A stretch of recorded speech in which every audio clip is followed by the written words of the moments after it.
Looking at the beautiful woman sleeping on the sofa, I was very satisfied with her performance last night. Suddenly, a large group of FBI agents burst through the door. Out of fear, I raised both hands, and then they pinned me to the ground and handcuffed me.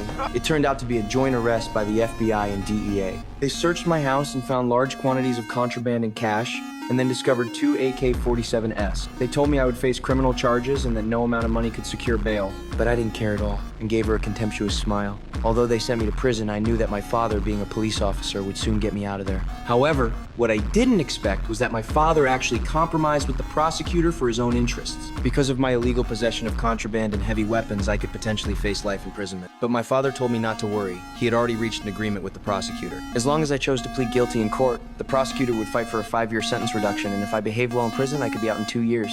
This sudden, devastating news was unacceptable to me, but to reduce my sentence, I still followed my father's advice. However, an accident occurred on the day of the trial. Although I chose to plead guilty, the judge believed that my possession of heavy weapons was actually to protect my contraband. Therefore, according to the minimum sentencing standards, the judge sentenced me to 10 years in prison. Only then did I realize that both my father and I had been deceived by this prosecutor. I simply could not accept this outcome. 10 years in prison? 10 years? How was that possible? I angrily cursed at the prosecutor, but the matter was now settled, and no matter how much I struggled, it was useless. 7 months later, a prison guard suddenly took me to the medical office, where sat the very prosecutor who had sent me to prison, along with a beautiful woman. The woman identified herself as a special agent from the FBI. She had discovered that I had been living quite comfortably during my 7 months in prison, not only getting along well with various prison gangs, but even developing my own side business there. But I paid no attention to her praise, knowing they were looking for me. It turned out they valued my social skills and wanted me to transfer to another prison to make contact with an inmate and extract from him the location where bodies were hidden. The prosecutor also told me they suspected this person was a serial killer who had murdered 14 young girls,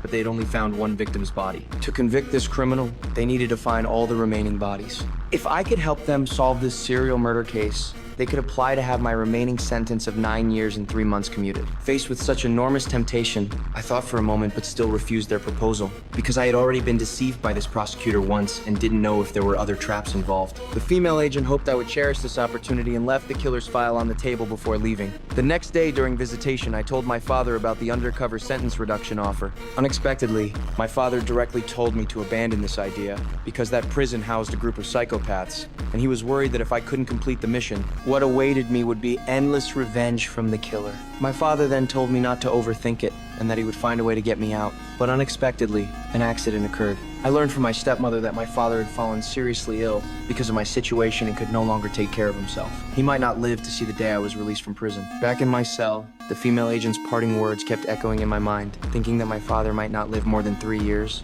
I opened that file. The contents shocked me greatly. I couldn't imagine there could be such cruel perverts in this world. Thinking that my father might not survive 3 years, whether it was to be able to care for my father in his old age or to seek justice for those innocent girls, I decided to accept the female agent's conditions. I would voluntarily request a transfer to that prison, then approach that criminal to obtain evidence of his crimes.